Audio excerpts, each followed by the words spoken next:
I really love the Incredible Cross Section series of books. You guys know me, obviously, as a kid I spent a ton of time poring over not just the ships, but also the location books as well, which I just thought added such a cool dimension to the Star Wars universe. However, there's one line in one specific Incredible Cross Sections book that I've always found very, very interesting, and I actually have a pretty interesting theory about why it might be in there, so let's talk about it. First of all, whip out your copy of Revenge of the Sith's Incredible Cross Sections and turn to page 5. There you'll see a discussion of the Venator class Star Destroyer, and the paragraph of note here is the one titled The Kuat Legacy. It discusses how the Venator was really the first true Star Destroyer and led to many other vessels, including, of course, the Imperator, what would later be renamed the Imperial. I'll just read, and I think you guys will be able to pick out the interesting part. The construction of Venator class vessels is already slowing in favor of more robust,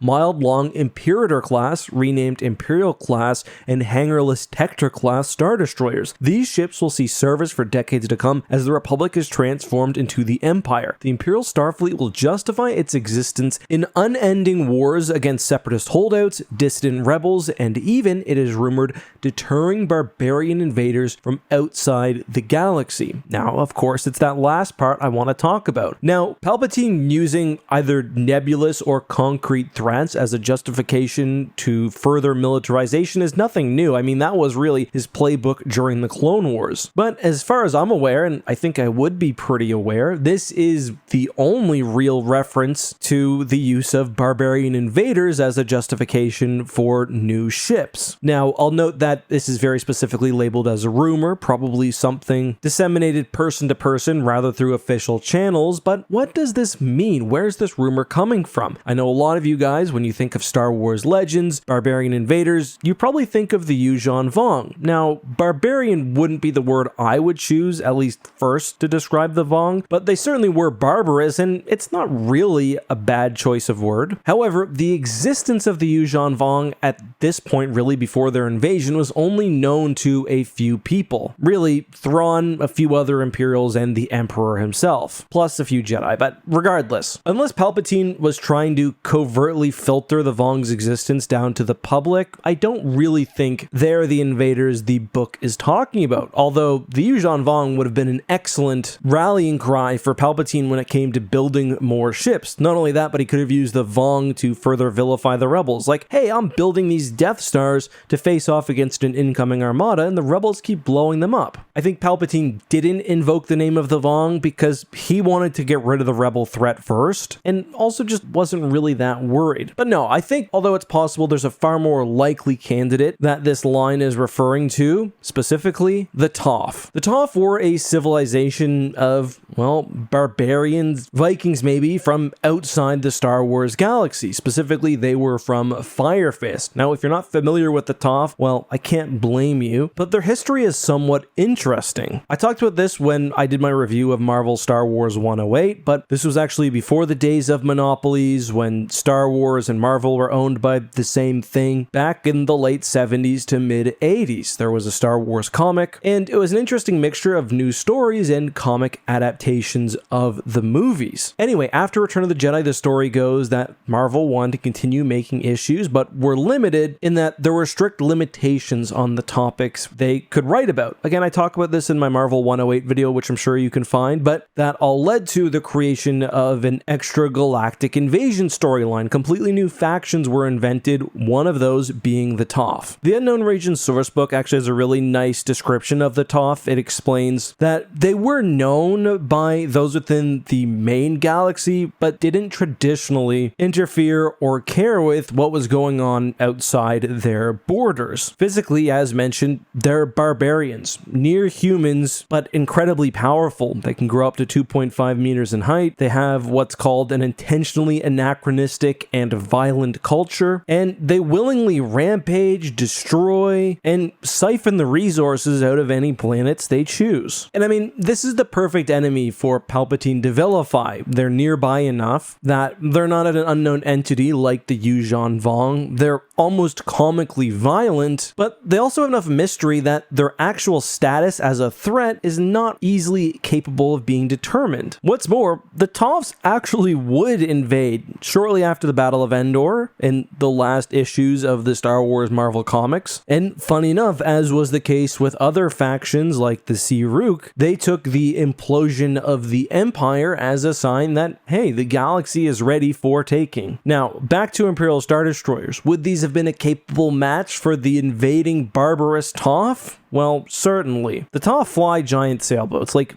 there's no other way for me to put it. Now, despite their appearance, these actually were quite effective vessels, but the Unknown Regions Guide says that a traditional ship of the line for the Toffs would be the Royal Fortune Light Clipper. These were small frigate-sized vessels with a few laser cannons. I don't know. I just don't think even their most powerful ship, the Merryweather, which was the Toff flagship, is standing up to an ISD. So, is there a deeper meaning to this segment being included in the Incredible Cross Sections guide? No, I don't think so. It's just these books are written by nerds. Curtis Saxton, certainly a nerd, and he probably wanted to give some love to a comic that he enjoyed. I would do the same thing. It is also a nice bit of world building, and it totally fits in line with what the Empire would have done. Now, it's also possible that I'm reading too much into this, and the barbarians were just invented. Interestingly, I also kind of think about the Amaxim warriors from Star Wars canon. They were a warrior race which just straight up pieced out of the galaxy, but I've talked to them before, and I think that's all I've got for today. Alright, I will end today's video with a hashtag AskEck. This one comes from Lightspeed Victory. It says, was the Death Star shot that was being aimed at Yavin 4 a full power shot like the one used against Alderaan, or a low power shot like against Scarif? And he makes the assumption that they were just trying to wipe out the Yavin 4 base, and it's true that it's a moon, but I really think the Empire would have put their entire back into this one. They wanted a show of force for the entire galaxy. This would have been the Death Star fully unveiled. It would have been all over the HoloNet. I think they were cranking this thing absolutely to full power, eviscerating the planet. But I mean, that also brings up the classic debate of, well, why didn't they just blow up Yavin itself, the gas giant, instead of waiting till they had full shot at the moon? Could they not have just recharged the gun or let it fly off into space like a marble? I don't know how physics work. But I do know another thing is that I, as a kid at least, never imagined the Death Star having multiple power levels. Maybe the Death Star 2 when it was firing off those quick capital ship killers. But yeah, I think they were, like I said, putting their full back into it. But that's all for today. See you guys next time.